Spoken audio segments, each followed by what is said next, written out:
वर्षानुवर्ष केलेली मेहनत, रात्रीचा दिवस करून केलेला अभ्यास, आई वडिलांचं आयुष्यभराचं कष्ट आणि डोळ्यात झपलेली हजारो स्वप्न.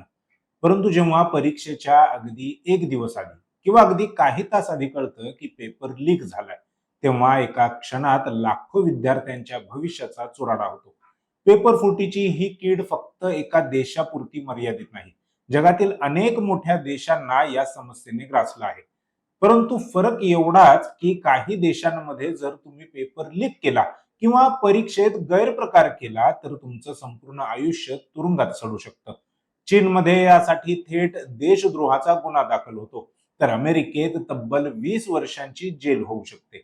मग जगातील प्रमुख देश पेपर फुटी रोखण्यासाठी काय काय कायदे करतात, तिथे गुन्हेगारांना कशी शिक्षा दिली जाते आणि भारताने यासाठी नुकताच कोणता महत्वाचा कायदा केला आहे. आज आपण जगभरातील परीक्षा कायदे आणि त्यांच्या कडक नियमांचा एक सखोल आढावा घेऊयात.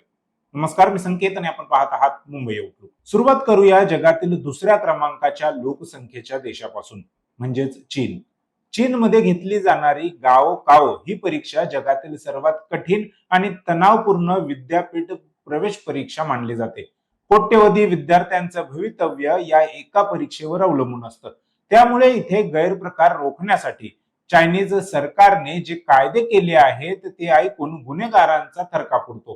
चीनच्या सुधारित फौजदारी कायद्यानुसार जर कोणी संघटित पद्धतीने पेपर लीक केला, डमी कॅन्डिडेट्स परीक्षेला बसवले किंवा प्रश्नपत्रिका आणि त्यांची उत्तरं विकण्याचा प्रयत्न केला तर त्याला थेट 7 वर्षांच्या तुरुंगवासाची शिक्षा होते.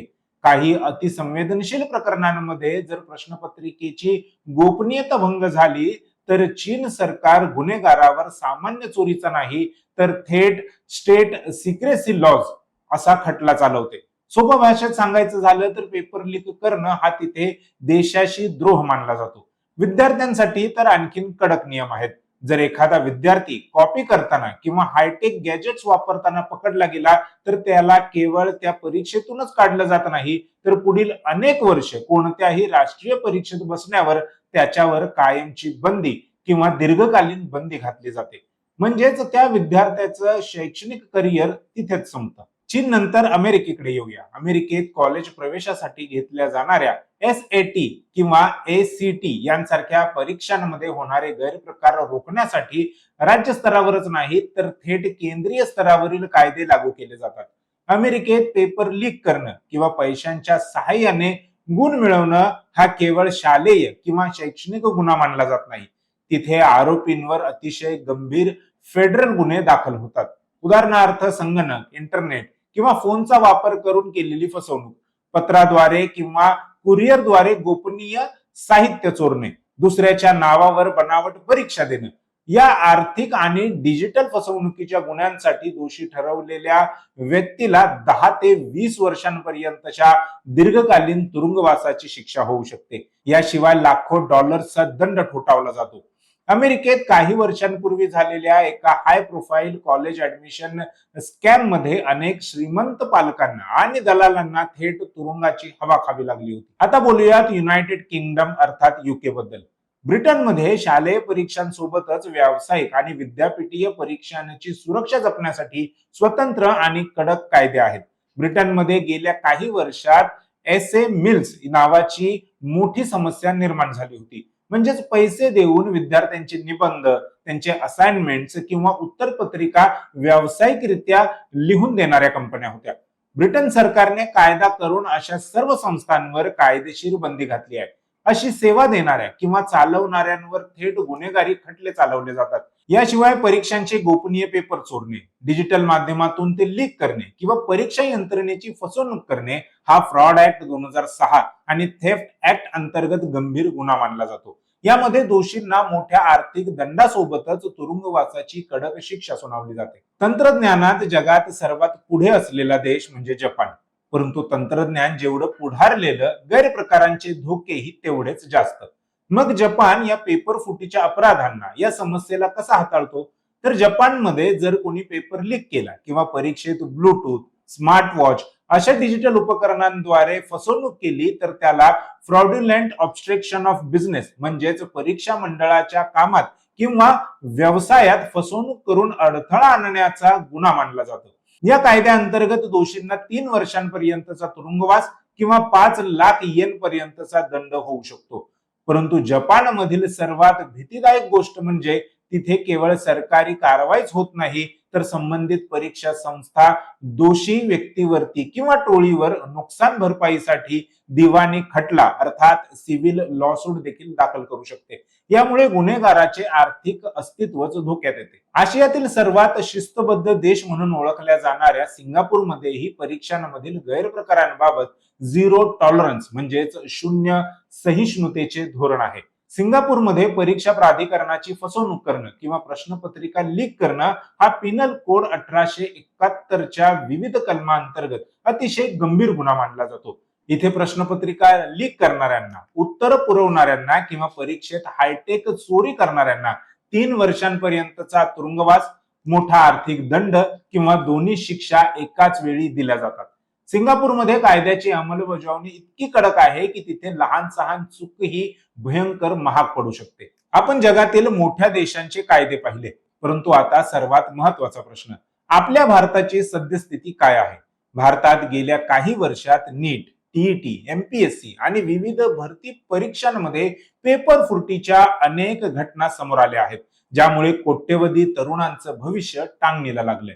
या गंभीर समस्येला कायमचा पूर्णविराम देण्यासाठी भारतानेही जगातील कठोर कायद्यांच्या धर्तीवर अत्यंत महत्वाची पावलं उचलली आहेत. सध्या सुरू असलेल्या संसदेच्या पावसाळी अधिवेशनात भारताने आपला सार्वजनिक परीक्षा कायदा अधिक कडक आणि अत्यंत कठोर केला आहे. या नव्या सुधारित विधेयकात अशा काही तरतुदी करण्यात आल्या आहेत ज्या एकूण पेपर माफियांचे धाबे दणाणले असतील. मात्र कायद्यातले हे बदल सहजासहजी झालेले नाहीत. मे 2026 मध्ये होणारा नीटचा पेपर फुटला व त्याचा धक्का सहन न झाल्याने जवळपास 21 विद्यार्थ्यांनी आत्महत्या केली. यानंतर विद्यार्थ्यांमध्ये राग निर्माण झाला, रोष निर्माण झाला आणि त्यांनी कॉक्रोच जनता पार्टी नावाच्या नव्याने उदयास आलेल्या या चळवळीतून देशभर आंदोलन केलं. या आंदोलनाचा परिणाम असा झाला की केंद्र सरकारला झुकावं लागलं. याशिवाय केंद्राने जुन्या कायद्यात काही महत्वाचे बदल केले. या नवीन कायद्यातील काही प्रमुख तरतुदी म्हणजे जर कोणी संघटित पद्धतीने पेपर लीक करत असेल, टोळी चालवत असेल किंवा परीक्षा यंत्रणेशी संगनमत करत असेल तर त्याला कमीत कमी 7 ते जास्तीत जास्त 10 वर्षांच्या कठोर तुरुंगवासाची तरतूद करण्यात आली आहे. केवळ जेलच नाही तर पेपर लीक करणाऱ्या टोळ्या आणि संस्थांवर 10 कोटी रुपयांपर्यंतचा प्रचंड आर्थिक दंड ठोठावला जाऊ शकतो. एवढंच नाही तर परीक्षेचा संपूर्ण खर्च देखील त्या गुन्हेगार संस्थेकडून वसूल केला जाईल. हा गुन्हा पूर्णपणे नॉन बेलेबल बनवण्यात आला आहे आणि गुन्हेगारांनी या काळ्या धंद्यातून कमावलेली सर्व मालमत्ता जप्त करण्याची कडक तरतूद यामध्ये आहे. चीनचा देशद्रोहाचा कायदा असो, अमेरिकेचा 20 वर्षांचा तुरुंगवास असो किंवा भारताचा 10 कोटी रुपयांचा दंड करण्याचा नवीन कायदा, या सर्वांचा एकच उद्देश आहे, प्रामाणिक आणि कष्टकरी विद्यार्थ्यांच्या भविष्याचं रक्षण करणं. कारण जेव्हा एक पेपर लीक होतो तेव्हा फक्त एक प्रश्नपत्रिका फुटत नाही, तर एका गरीबाच्या मुलाचं, मुलीचं स्वप्न फुटतं. देशाचा युवा पिढीवरील विश्वास तुटतो. त्यामुळे असे कडक कायदे काळाची गरज बनले आहेत. भारताने जागतिक परीक्षा प्रक्रियेतून काही महत्वाच्या गोष्टी घ्यायला पाहिजेत असं आम्हाला वाटतं. अमेरिकेतील GRE किंवा GMAT किंवा SAT परीक्षांमध्ये प्रत्येक उमेदवाराला संगणकावर वेगवेगळे प्रश्न येतात. प्रश्नांचे कठीण स्तर आणि त्यांचा क्रम हा रँडम असतो. यामुळे एकाच वेळेस लाखो उमेदवारांना एकच पेपर छापून पाठवण्याची गरज उरत नाही आणि पेपर फुटण्याचा धोका शून्य होतो. परीक्षा सुरू होण्याच्या अवघ्या 15 ते 20 मिनिटं आधी प्रश्नपत्रिका ही इन्क्रिप्टेड फॉर्म मध्ये परीक्षा केंद्रांवर सर्व्हरद्वारे पाठवली जाते. भारतामध्ये नीट किंवा UPSC पूर्व परीक्षा वर्षातून एकदाच होते, ज्यामुळे विद्यार्थ्यांवर प्रचंड मानसिक दबाव असतो आणि गैरप्रकार करणाऱ्यांचे रॅकेट त्यावेळी सक्रिय होते. अमेरिकेतील SAT प्रमाणे किंवा जपानमधील परीक्षा पद्धतीप्रमाणे वर्षातून 2 ते 4 वेळा परीक्षा घेण्याची सोय असावी. विद्यार्थ्यांनी त्यांच्या सर्वोत्कृष्ट गुणांचा वापर हा प्रवेशासाठी किंवा भरतीसाठी करावा. भारतात अनेकदा परीक्षांचे आयोजन खासगी IT सेंटर्स किंवा कंत्राटी संस्थांकडे दिले जाते. तिथे सुरक्षेतील त्रुटींमुळे पेपर लीक होतात. सिंगापूर आणि ब्रिटनमध्ये परीक्षा केंद्र ही पूर्णपणे शासकीय किंवा उच्च दर्जाच्या सरकारी शैक्षणिक संस्थांद्वारेच केली जातात. भारतानेही तालुका आणि जिल्हा स्तरावर स्वतःची अत्याधुनिक मॉडेल डिजिटल परीक्षा केंद्र उभारणं आवश्यक आहे. युके मध्ये संबंधित विषयातील तज्ञ वर्षभर हजारो प्रश्न तयार करून एका अत्यंत सुरक्षित क्वेश्चन बँक मध्ये जमा करतात. परीक्षेपूर्वी अल्गोरिदमद्वारे आपोआप प्रश्न निवडून सेट तयार केला जातो. यामुळे मोजक्याच प्राध्यापकांकडे पेपर काढण्याची जबाबदारी राहत नाही आणि मानवी हस्तक्षेपातून होणारा पेपर लीकचा धोका टळतो. दक्षिण कोरियात सुनेऊन परीक्षेदरम्यान संपूर्ण देशात कडक सुरक्षा असते. प्रश्नपत्रिका तयार करणाऱ्या शिक्षकांना परीक्षा होईपर्यंत अज्ञात ठिकाणी गुप्तवासात ठेवले जाते. परीक्षा यंत्रणेचे IT ऑडिट, डेटा सुरक्षा आणि गुप्तता तपासण्यासाठी स्वतंत्र नॅशनल एक्झामिनेशन ऑडिट कमिशन यासारखी संस्था भारताने उभारायला हवी. उमेदवारांच्या अपेक्षांचे वेळेत निवारण करण्यासाठी एक स्वतंत्र आणि पारदर्शक AI ग्रीव्हन्स पोर्टल असणं गरजेचं आहे. NTA जगातील इतर देशांकडूनच शिकण्याची गरज नाही. त्यांनी UPSCच्या परीक्षा प्रक्रियेचा जरी अभ्यास केला व त्यातून चांगल्या गोष्टी आत्मसात केल्या तरी नीट सारख्या परीक्षांचे पेपर कधीच फुटणार नाहीत. आता केंद्र सरकारने विद्यार्थी आंदोलनाच्या दबावात येऊन आपल्या कायद्यामध्ये जो काही बदल केला आहे त्यामुळे पेपर फुटी थांबते की या टोळ्या आणखीन नवीन मार्ग शोधून पेपर लीक करणं सुरूच ठेवतात हे त्या काळात समजेलच.